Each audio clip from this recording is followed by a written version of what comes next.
యేసే పరిష్కారము అనుదిన Bible television కార్యక్రమం ప్రేక్షకులందరికీ యేసుక్రీస్తు వారి మహిమగల నామమున వందనాలు.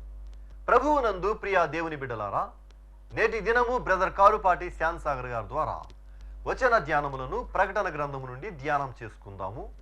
మీరందరూ బైబుల్తోనూ నోట్బుక్తోనూ సిద్ధపడి ఉంటే బ్రదర్ కారుపాటి శ్యామ్ సాగర్ గారు ప్రార్థన చేసి ఈ దినపు వాక్య పరిచర్య చేస్తారు.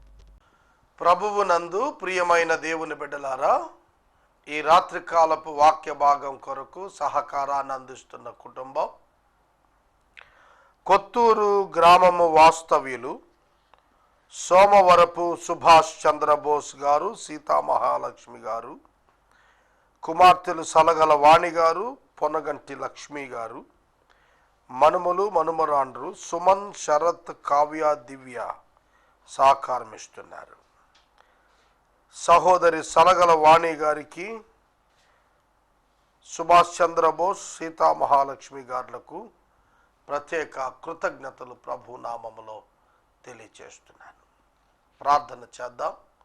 తలలు వంచండి, ప్రార్థనలో ఏకీభవించండి. మమ్ములను మిక్కిలుగా ప్రేమిస్తున్న మా ప్రభు, మీకు వందనాలు. మా ప్రేక్షకుల కొరకు ప్రార్థిస్తున్నాం. వారు రక్షించబడాలని ఆశిస్తున్నాను. నిత్య రాజ్య వారసులవటానికి ప్రతి ఒక్క వ్యక్తిని దర్శించుమని ప్రార్థన చేస్తున్నాను. ప్రాముఖ్యంగా బోస్ గారి కుటుంబం కొరకు ప్రార్థిస్తున్నాను. సీతామహాలక్ష్మి గారిని, సలగల వాణి గారిని, వారి కుటుంబీకులందరినీ మీరు దీవించండి.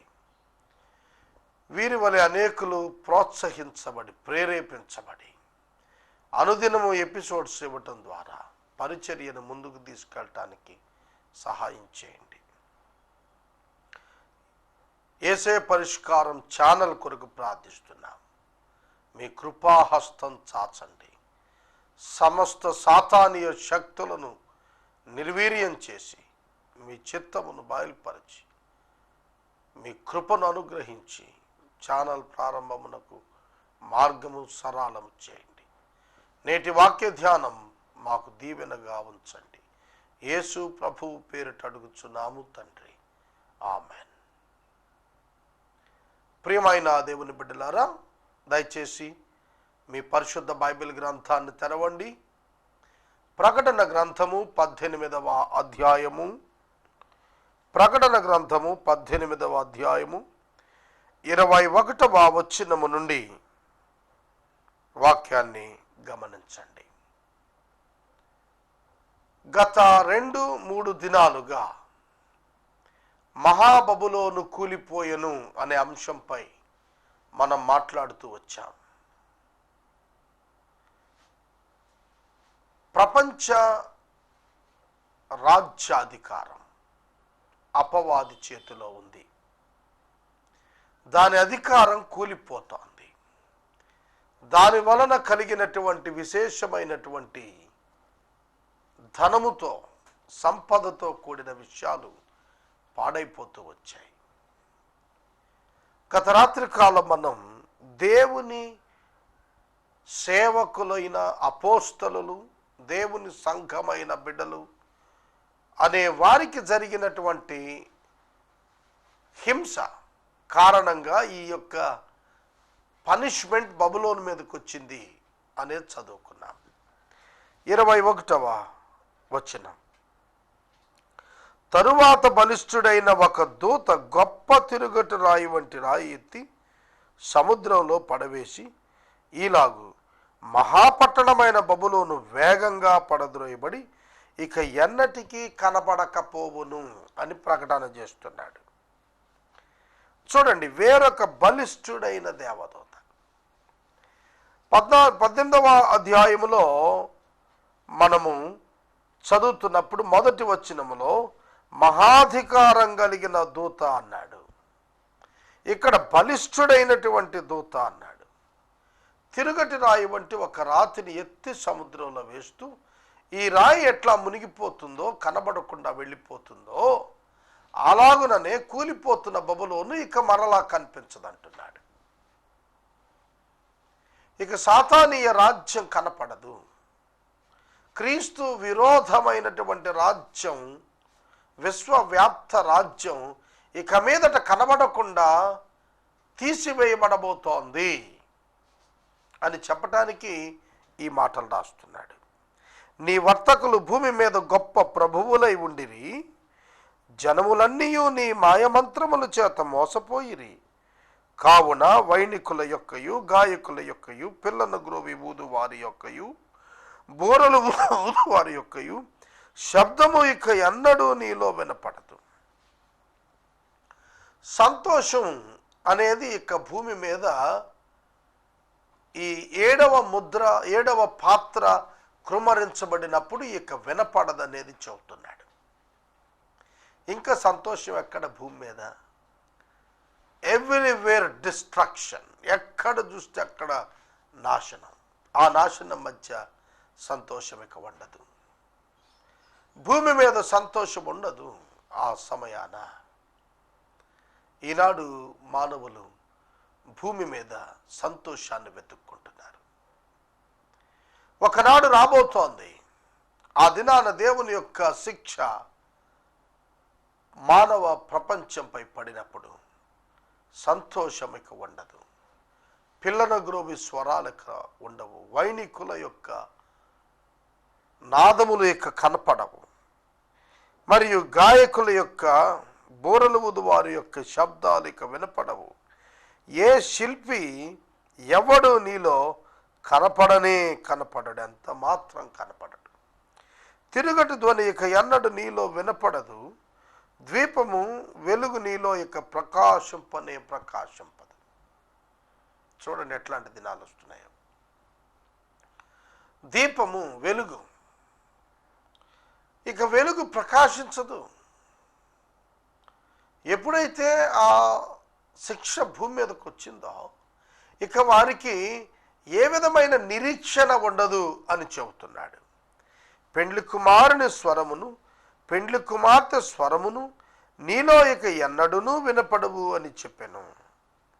ఇక వివాహాలు చేసుకునే వారే ఆ కాలంలో ఉండే ప్రసక్తి లేదు. ఎందుకంటే భయానక వాతావరణం.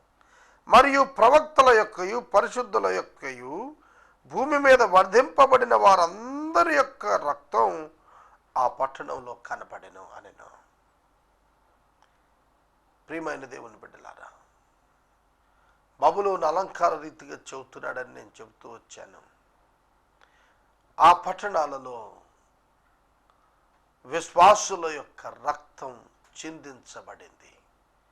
దాని కారణంగానే ఆ పట్టణాలకు నాశనం వచ్చింది. బైబిల్ గ్రంథంలో ఆదికాండం 4వ అధ్యాయం మొదలుకొని క్రీస్తు యొక్క అద్భుతమైన 2వ రాకడ వరకు కూడా దేవుని ప్రజల యొక్క రక్తాన్ని చిందించటం, దేవుని పిల్లలను హింసించటం అనేది చరిత్రలో మనం చూస్తున్నాం, ఇక ముందు చూడబోతున్నాం. కాబట్టి దీనికి దేవుడు ఇస్తున్న పనిష్మెంట్, శిక్ష, వారిని నాశనం చేయటం. 18వ అధ్యాయం మనం ముగించుకున్నాం. 19వ అధ్యాయం ప్రారంభం. ఇటు తర్వాత మహాబబులోను కూలిపోయిన తర్వాత దేవుని యొక్క ఉగ్రత సమాప్తమైనది అని దేవదూత ప్రకటించిన తరువాత బహుజనుల శబ్దము వంటి గొప్ప స్వరము పరలోకమందు ఇలాగు చెప్పగా వింటిని, ప్రభువును స్తుతించండి, రక్షణ, మహిమ, ప్రభావములు మన దేవుడికే చెల్లును. ఆయన తీర్పులు సత్యములు, న్యాయములై ఉన్నవి. తన వ్యభిచారముతో భూలోకమును చెరిపిన గొప్ప వేశ్యకు ఆయన తీర్పు తీర్చి తన దాసుల రక్తమును బట్టి దానికి ప్రతిదండన చేసెను. మరి 2వసారి వారు ప్రభువును స్తుతించుడి అని అనిరి. ఆ పట్టణపు పొగ యుగ యుగములు పైకి లేచుచూ ఉన్నది. గమనిస్తున్నారా? పరలోక రాజ్యములో జనుల సమూహం గొప్ప స్తుతి గీతాలు, గానాలు చేస్తున్నారేమని, ప్రభువును స్తుతించండి, రక్షణ, మహిమ ఆయనవే. ప్రియమైన దేవుని బిడ్డలారా, ప్రభు భూమి మీదకు అడుగుపెట్టే ముందు లోకంలో భయంకరమైనటువంటి పరిస్థితులకు ప్రభు స్వస్తి చెప్పినప్పుడు దేవుని మహిమపరచండి, దేవుని మహిమపరచండి అని ప్రభువును స్తుతిస్తున్నారు. ఆయన తీర్పులు సత్యములు న్యాయములై ఉన్నవి. వీరు పరలోకం నుంచి మాట్లాడుతున్నారు. ఈ స్వరం భూమి మీద అందరూ దేవుణ్ణి దూషిస్తున్నారు ఆ కాలం. ఎందుకంటే పనిష్మెంట్స్ వస్తున్నప్పుడు వారు మారు మనసు పొందలేదు. పైగా దేవుణ్ణి దూషిస్తున్నారు, కానీ పరలోక రాజ్యంలో దేవుని స్తుతిస్తున్నారు. That is the difference. God's justice ఇంప్లిమెంటేషన్లో దేవుని ప్రజలు దేవుని స్తుతిస్తారు, అవిశ్వాసులు దేవుని తిరస్కరిస్తారు. ఇది చాలా సులభంగా మనం ఐడెంటిఫై చేయటానికి మనం తెలుసుకోవాలి. దేవుని ప్రజలు స్తుతిస్తున్నారు ఏమని? ఆయన తీర్పులు సత్యములు న్యాయములు. ఆయన తీర్పు తీర్చాడు, ప్రతిదండన చేశాడు. ప్రభువును స్తుతించండి అంటున్నాడు. ప్రతిదండన చేశాడు. రోమాపత్రిక 12వ అధ్యాయంలో మీరు పగ తీర్చుకోవద్దు, నేను తీర్చుకుంటానని ప్రభువు చెప్పాడు. ఎందుకని? ప్రతిదండన చేసేవాడు ఉన్నాడు. దేవుని పిల్లల పక్షంగా, దేవుని ప్రజల పక్షంగా ప్రతిదండన చేసేటువంటి దేవుడు ఒకడున్నాడు. ఆయన చూస్తున్నాడు. ఈ లోకంలో మనం ఎన్నడూ భయపడాల్సిన పని లేదు. కొన్ని సందర్భాల్లో ప్రాణము కూడా పోవచ్చును, అయినప్పటికీ విచారం లేదు. ఎందుకంటే మన ప్రాణం పోదు, మరలా తిరిగి ఇవ్వబడుతుంది. మనం నష్టపోం. ఒక విశ్వాసి హతసాక్షిగా అయిపోతే, చనిపోతే అతను తన ప్రాణాన్ని నష్టపోడు. ఆయన ప్రభువు తిరిగి వచ్చినప్పుడు ఆ ప్రాణం మరలా అనుగ్రహించబడుతుంది. వాస్తవంగా నష్టపోయేది ఎవరో తెలుసా? ప్రభువును అంగీకరించిన వారు. ప్రభు యొక్క బిడ్డలను రక్తపాతం చేసి చంపిన వారు ఉన్నారే, వారు నిజంగా నష్టపోయేది. దేవుని పిల్లలకు నష్టం లేదు. షడ్రక్ మేషక్ అబేద్నెగో ఏమన్నారు? ఇందును గురించి నీకు ప్రత్యుత్తరం ఇవ్వవలసిన చింత మాకు లేదన్నారు. ఎందుకని? మేము చనిపోతే ప్రభు దగ్గర ఉంటాం, మా నిరీక్షణ మాకుంది, మేము మరలా వస్తాం.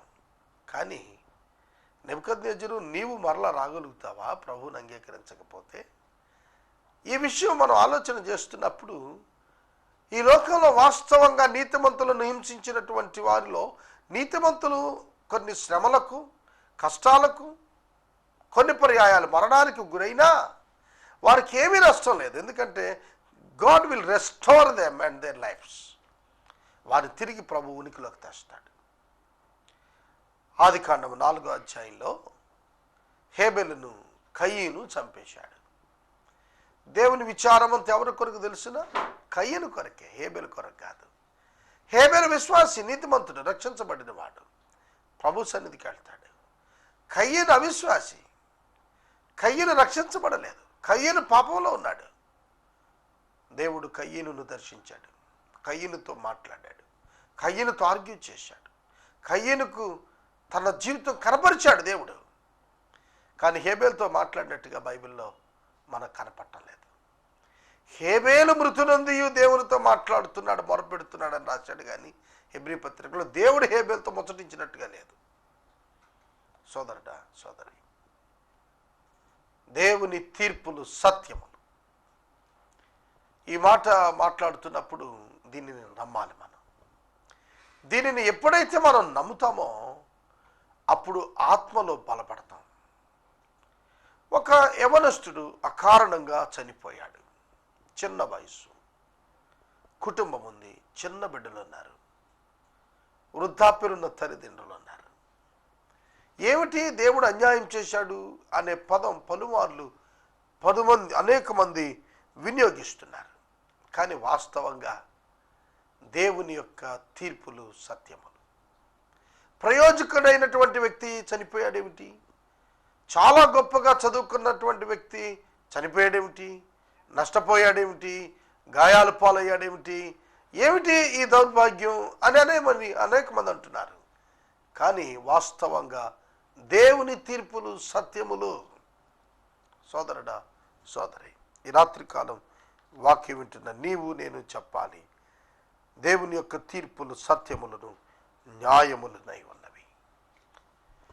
యోబు తన యొక్క కుమారులు కుమార్తెలు చనిపోయారనే వర్తమానము తనకు చేరిన వెంటనే యెహోవా ఇచ్చెను, యెహోవా తీసుకొని పోయాను. సర్వశక్తుడు న్యాయము తప్పడు అని చెప్పాడు అంతే. సర్వశక్తుడు న్యాయము తప్పడు. సోదరుడా సోదరి, try to understand the attributes of God.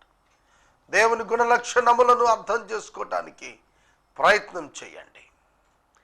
ఎన్నడూ కూడా దేవుడు తప్పిపోయేవాడు కాడు. ఎన్నడూ ఆయన అన్యాయం చేసేవాడు కాడు. సత్యములు న్యాయములైనటువంటి తీర్పులను తీర్చేటువంటి దేవుడు. యేసుక్రీస్తు సైతము తనను తాను న్యాయముగా తీర్పు తీర్చువానికి అప్పగించుకొనెను అని వాక్యం సెలవిస్తోంది. God is just. దేవుడు న్యాయవంతుడు. తన వ్యభిచారముతో భూలోకమును చెరిపిన గొప్ప వేశ్యకు ఆయన తీర్పు తీర్చాడు. తన దాసుల రక్తాన్ని బట్టి దానికి ప్రతిదండన చేశాడు. ఈ మాట ఎట్లా ఉంది మీకు? ప్రతిదండన చేశాడు. ప్రతిదండన అంటే ఏదైతే దాని వలన నష్టం చేర్చబడిందో అటువంటి శిక్ష మరల దానికి వచ్చింది. దండించిన వారికి ప్రతిదండన ఉంది. చూడండి, ఇక్కడ ప్రభువు యొక్క బిడ్డల యొక్క రక్తాన్ని చిందించినందుకు వారికి ప్రతిదండన కలిగింది. కనుక వారు అన్యాయంగా పనిష్మెంట్ పొందుతున్న వారు కాదు, న్యాయమైన పనిష్మెంట్ పొందుతున్నటువంటి వారు. శిలువ మీద దొంగ, రక్షణ పొందిన దొంగ ప్రభువును తృణీకరించిన బందిపోటుతో అంటున్నాడు, ఇది మనకు న్యాయం. మనకు న్యాయం. ఎందుకంటే మనం తప్పు చేశాం, పాపం చేశాం, నరహత్యలు చేశాం, కాబట్టి మనకు శిలువ శిక్ష ఏమాత్రం తప్పు కాదంటున్నాడు. అవునండి, పాపము చేసినందున పాపమునకు వచ్చు శిక్ష మరణం. శారీరక సంబంధమైనటువంటి శిక్షను పనిష్మెంట్గా దేవుడు వారికి ఇస్తున్నాడు. చూడండి 3వ వచనం. వారి ఆ పట్టణపు పొగ యుగ యుగములు పైకి లేస్తోంది. అప్పుడు 24 పెద్దలను 4 జీవులు సాగిలపడి ఆమేన్, ప్రభువును స్తుతించుండని చెబుతూ సింహాసనాసీనుడకు దేవునికి నమస్కారము చేసిరి. వండర్ఫుల్ అండి. 24 పెద్దలు మరొకసారి దేవునికి సాగిలపడుతూ ఉన్నారు. Representatives of the church. నాథా సత్యస్వరూపి, ఎందాక ఈ లోకానికి తీర్పు తీర్చుకొని ఉంటావని బలిపీఠం కింద ఉన్న ఆత్మలు పెట్టిన మొరకు దేవుడిచ్చిన జవాబు ఇది. వారికి తీర్పు తీర్చాడు, వారికి శిక్ష విధించాడు. భూమి మీద అనేక మంది క్రీస్తు విరోధ వ్యక్తులు ఆ దినాన్ని చనిపోతారు. అంతేకాదు, తీర్పు అనంతరం అగ్నిగుండంలోకి వెళ్ళబోతున్నారు. కాబట్టి ఇక్కడ 24 పెద్దలు వారు సాగిలపడి దేవునికి నమస్కారం చేస్తున్నారు. సింహాసనాసీనుడైన యేసయ్యకు స్తోత్రం చేస్తున్నారు, నమస్కారం చేస్తున్నారు. మరియు మన దేవుని దాసులారా, ఆయనకు భయపడేవారులారా, కొద్దివారేమి గొప్పవారేమి మీరందరూ ఆయన స్తుతించడని చెప్పుచు ఒక స్వరము సింహాసనము యొద్ద నుండి వచ్చెను. ఫిలిప్పీ పత్రిక 2వ అధ్యాయంలో యేసుక్రీస్తు ప్రభువు వారు పొందబోయేటువంటి గొప్ప ఆధిక్యత రాశాడు. ఆ ఆధిక్యత మరలా రిపీట్ అవుతుంది. ఇక్కడ పరలోకంలో సింహాసనం వద్ద ఒక స్వరం వచ్చింది. ఆ స్వరం ఏమని చెబుతోంది? గొప్పవారైనా కొద్దివారైనా భయపడేవారులారా, దేవునికి భయపడే దాసులారా, మీరు వచ్చి సింహాసనం యొద్ద ఆయన స్తుతించండి. అప్పుడు గొప్ప జన సమూహపు శబ్దం, విస్తారమైన జలముల శబ్దం, బలమైన ఉరుముల శబ్దం పోలిన ఒక స్వరం, సర్వాధికారియు ప్రభువును ఒక మన దేవుడు ఏలుచున్నాడు, ఆయనను స్తుతించండి, గొర్రె పిల్ల వివాహ మహోత్సవ సమయం వచ్చి ఉన్నది, ఆయన భార్య తన్ను తాను సిద్ధపరుచుకున్నది, గనుక మనం సంతోషపడి ఉత్సహించి ఆయనను మహిమపరిచిదమని చెప్పగా వింటిని. ప్రకటన గ్రంథం 22వ అధ్యాయంలో పెండ్లి కుమార్తె రమ్ము అని చెప్పాలి అని రాసింది. వింటున్నవాడు రమ్ము అని చెప్పాలి అని రాసింది. ప్రభువును రమ్మని చెప్పే సమయం వచ్చింది. ప్రభువా మీరు రండి, సంఘం సిద్ధముగుంది, మీ కొరకు దేవా నీ ప్రజలు సిద్ధంగా ఉన్నారు, మీరు రండి అని పిలిచేటువంటి ఒక స్వరం అక్కడ వినబడుతోంది. సర్వాధికారి యొక్క ప్రభువుకు మన దేవుడు ఏలుతున్నాడు, ఆయన స్తుతించండి అంటున్నాడు. రాజ్యం ప్రభువుదైపోయింది, ఆయన ఏలుతున్నాడు అంటున్నాడు, ఆయన మహింపరచండి అంటున్నాడు. అంతేకాదు ఆయన స్తుతించమంటున్నాడు. సమయం వచ్చింది, ఆయన భార్య తన్ను తాను సిద్ధపరచుకొని ఉన్నది. ఆయన భార్య ఎవరైనా ప్రభు అయిన యేసుక్రీస్తు. భార్య ఎవరు? సంఘము. ఎఫెసీ పత్రిక 5వ అధ్యాయంలో భార్యాభర్తలను గురించిన సంబంధాన్ని వివరిస్తూ ఈ మర్మము గొప్పది. సంఘము క్రీస్తు యొక్క వధువు, పురుషుడు క్రీస్తుగా, పెండ్లి కుమారుడు క్రీస్తుగా, పెండ్లి కుమార్తె సంఘముగా, భర్త క్రీస్తుగా, భార్య సంఘముగా అభివర్ణించబడింది. పౌలు గారు ఆ మర్మాన్ని చెప్పాడు. ఆమె సిద్ధపరచబడింది. ఎట్లా? పెండ్లి కుమారుని కొరకు సిద్ధపరచబడినది. తన భర్తను అలంకరించుకొని ఆయనను చేరుకుంటానికి ఉన్న తన భార్య సిద్ధపడింది. కాబట్టి మనం సంతోషిద్దాం, ఆయన మహిమపరిచిద్దాం అని చెప్పగా నేను వింటిని. మరియు ఆమె ధరించుకొనుటకు వస్త్రములు, ప్రకాశమానము నిర్మలమునైన సన్నని నారబట్టలు ఆమెకి ఇవ్వబడును. అవి పరిశుద్ధుల నీతి క్రియలు. సంఘం క్రీస్తు భార్య అలగోరికలుగా చెబుతున్నాడు. అంటే వారు కలిసి నివసించబోతున్నారు. అయితే వారికి ఎటువంటి వస్త్రాలతో? సన్నని నార వస్త్రాలు, పరిశుద్ధమైన వస్త్రాలు, నిర్మలమైన వస్త్రాలు ఇవ్వబడ్డాయి. అవి వారి నీతి క్రియలు. ఈనాడు క్రైస్తవ సంఘాల్లో క్రియల మీద స్ట్రెస్ పోయింది, యాక్టివిటీస్ మీద స్ట్రెస్ ఉంది. కానీ దేవుడు చెప్పిన పనులు చేయటం విషయంలో ఎవరు ముందుకు రావటం లేదు. సువార్త ప్రకటన, పేదలను ఆదరించటం, విధవల పోషణ, అనాథల యొక్క పోషణ, ఆపదలో ఉన్న వారిని ఆదుకోవటం, ఇటువంటివి ఏవి కూడా ఈనాడు సంఘాలు ప్రధానమైన ప్రాధాన్యత కలిగినవిగా ఎంచటం లేదనేది వాస్తవం. ఎక్కడో కొందరు ఎంచితే ఎంచవచ్చును, కానీ అత్యధిక శాతం ఇప్పుడంతా చర్చ్ కన్స్ట్రక్షన్స్ మీద పడిపోయారు, టవర్స్ కన్స్ట్రక్షన్స్ మీద పడ్డారు, ప్రహారీ గోడలు, పాస్టర్నేజీలు, వీలైతే ఇంగ్లీష్ మీడియం స్కూల్స్ పెడుతున్నారు. ఇప్పుడు కళాశాలలు, భవంతులు, ఇన్ఫ్రాస్ట్రక్చర్స్, వీటి మీదకి తిరిగిపోయారు తప్ప బైబిల్ గ్రంథంలో నీతి క్రియలుగా చెప్పబడిన వాటిని మనం చేస్తున్నామా ఈనాడు? ఆలోచించండి. ఈరోజు మనం ఆరాధనకి వెళ్ళి వచ్చేస్తూ ఉంటాం. ఆదివారం అంటే ఆరాధనకి వెళ్ళి వస్తాం. ఆదివారం అనగానే మనం చర్చికి వెళ్ళి వచ్చేస్తున్నాం. అలవాటు వాడుకైపోయింది తప్ప నీతి క్రియలు ఏవి? ఆనాడు రానున్నటువంటి కాలంలో వధువు సంఘము అలంకరించబడిన ఆయన భార్య దేనితో అలంకరించబడింది? నీతి క్రియల చేత అలంకరించబడింది. క్రియలు ఉన్నాయా మనలో? నికోలాయితుల క్రియలు కలిగిన సంఘాలు ఉన్నాయి, కానీ క్రీస్తు క్రియలను కనపరిచేటువంటి సంఘాలు ఉన్నాయా ఈనాడు? ప్రతి ఒక్కరూ ఆలోచించాలి. ప్రకటన గ్రంథం 19వ అధ్యాయంలో రాశాడండి, క్రియలు కావాలని. అవి అలంకరించబడుతున్నాయని కూడా రాశాడు. మరియు అతడు నాతో ఇలాగ చెప్పాను, గొర్రెపిల్ల పెండ్లి విందుకు పిలువబడిన వారు ధన్యులని వ్రాయము. ఈ మాటలు దేవుని యథార్థమైన మాటలను నాతో చెప్పాను. అందుకు అతనికి నేను నమస్కారం చేయటకు అతని పాదముల యొద్ద సాగిలపడగా అతడు, వద్దు సుమి, నేను నీతోను యేసుని గురించిన సాక్ష్యం చెప్పు, నీ సోదరులతోనూ సహదాసులను నీ దేవునికి నమస్కారము చేయము, యేసుని గురించిన సాక్ష్యము ప్రవచన సారమని నాతో చెప్పాను. చూడండి, రేపటి వాక్య ధ్యానములో నేను మరలా 9వ వచనము నుండి వాక్యాన్ని ధ్యానం చేస్తాను. 9వ వచనం నుండి చాలా దివ్యమైన సందేశం ఉంది. వాక్యాన్ని ధ్యానం చేద్దాం. ఎపిసోడ్ స్పాన్సర్స్ కావాలి, దయచేసి ముందుకు రండి. నేటి వాక్య భాగానికి సహకారం ఇచ్చిన వారు కొత్తూరు వాస్తవ్యులు సోమవరపు సుభాష్ చంద్రబోస్ సీతా మహాలక్ష్మి దంపతులు, కుమార్తెలు సలగల వాణి పొన్నగంటి లక్ష్మి మరియు కుటుంబము, సుమన్ శరత్ కావ్య దివ్య సహకారం ఇస్తున్నారు. దేవుడి ఈ కుటుంబాన్ని దీవించినట్లు ప్రార్థించండి. మనము ఇంతవరకు బ్రదర్ కారుపాటి శ్యామ్ సాగర్ గారి ద్వారా వచన ధ్యానములను ప్రకటన గ్రంథము నుండి ధ్యానం చేసుకున్నాం. ఈ కార్యక్రమం ద్వారా మీరు పొందుకొనుచున్న ఆత్మీయ మేలులు ఒక ఉత్తరం ద్వారా మాకు తెలియచేయండి.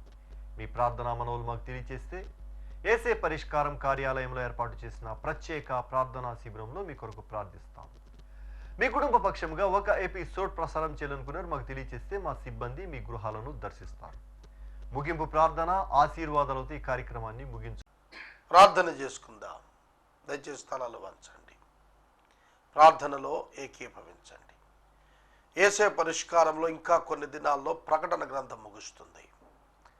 మరలా తిరిగి బైబిల్ స్టడీ జెనసిస్ నుంచి, ఆదికాండం నుంచి ప్రారంభించాలని మేము ఆశిస్తున్నాం. మీరు కూడా ఆశిస్తున్నారని మేము తలస్తున్నాం. ప్రకటన గ్రంథం ముగించిన వెంటనే మరలా తిరిగి బైబిల్ గ్రంథం ప్రారంభించడానికి అనుకూల వాతావరణం ప్రభువు ఇచ్చినట్లు ప్రార్థించండి. 24 గంటల ఛానల్ కూడా ప్రారంభం కొరకు ప్రార్థించండి. ప్రార్థన. మమ్మల్ని మిక్కిలిగా ప్రేమిస్తున్న మా ప్రభు మీకు వందనాలు. బోస్ గారి కుటుంబాన్ని దీవించండి ప్రభు. ఈ సమయంలో ప్రత్యేకంగా నూతన ఎపిసోడ్ సహకారాలను లేవనెత్తండి. యేసునామములో ప్రార్థిస్తున్నాం తండ్రి, ఆమేన్. తండ్రి అయిన దేవుని ప్రేమ, కుమారుడైన యేసయ్య కృప, పరిశుద్ధాత్మని యొక్క అన్యోన్య సహవాసం సదా మనకు తోడై ఉండును గాక. ఆమేన్.